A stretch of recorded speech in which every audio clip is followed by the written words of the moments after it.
اگر تم کسی کو ہرا نہیں سکتے تو ان کو آپس میں لڑا دو۔ یہ ایک ایسی اسٹریٹجی ہے جو صدیوں سے طاقتور امپائرز اور گورنمنٹس یوز کرتی آئی ہیں، لیکن اس کو ایک پراپر سائنس بنانے کا کریڈٹ برٹش امپائر کو جاتا ہے، جو اس اسٹریٹجی کا اتنا بہترین استعمال کرنے لگے کہ پوری قومیں ان کے قدموں میں گر گئی بنا کسی بڑی جنگ کے۔ مگر یہ اسٹریٹجی صرف ایک تاریخی داستان نہیں، بلکہ آج بھی پالیٹکس، اکانومی اور میڈیا میں شدت سے چل رہی ہے۔ کیا آج بھی ہم ڈیوائیڈ اینڈ رول کے جال میں پھنسے ہوئے ہیں؟ آئیے اس اسٹریٹجی کا سفر گریٹ میوٹنی سے لے کر ماڈرن ورلڈ تک دیکھتے ہیں۔ 1857 کا ہندوستان صرف ایک ملک نہیں بلکہ ایک امپائر تھا، جس میں ہندو، مسلم، سکھ اور کئی اور اقوام بستے تھے۔ لیکن جب برٹش ایسٹ انڈیا کمپنی کا ظلم بڑھتا گیا تو ایک بڑی بغاوت اٹھ کھڑی ہوئی، دی گریٹ میوٹنی، یعنی پہلی جنگ آزادی۔ مگر برٹش امپائر نے صرف اپنی فوج اور ہتھیاروں کا استعمال نہیں کیا، بلکہ ڈیوائیڈ اینڈ رول کا اصل جادو یہاں دکھا۔ جہاں ہندو اور مسلم اکٹھا ہو رہے تھے، وہاں برٹش نے پروپیگنڈا شروع کیا کہ یہ جنگ صرف ہندو پیشوا یا مغل ایمپرر کے لیے لڑی جا رہی ہے۔ راجپوت اور مراٹھا واریئرز کو الگ الگ فیورز دے کر ایک دوسرے کے خلاف کیا گیا۔ جو نواب اور راجہ برٹش کے ساتھ ہو گئے انہیں پروٹیکشن دی گئی، اور جو بغاوت کرنے لگے ان کا صفایا کر دیا گیا۔ نتیجہ 1857 کا میوٹنی صرف ایک سال میں دبا دیا گیا اور برٹش نے ہندوستان پر اور زیادہ مضبوط گرپ بنا لی۔ 1857 کے بعد برٹش امپائر نے ہندوستان کو ہمیشہ کے لیے ڈیوائیڈ کرنے کا فیصلہ کر لیا۔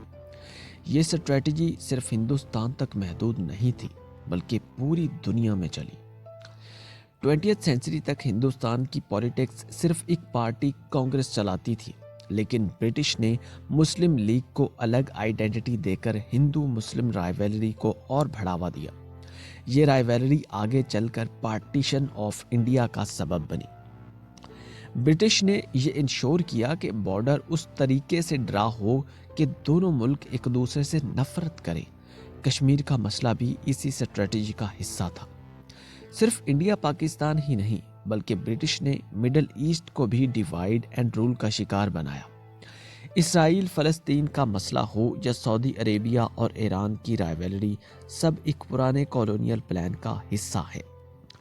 اگر آپ کو لگتا ہے کہ ڈیوائیڈ اینڈ رول صرف برٹش راج تک تھا تو سوچئے دوبارہ، یہ اسٹریٹجی آج بھی نئے طریقوں سے چل رہی ہے۔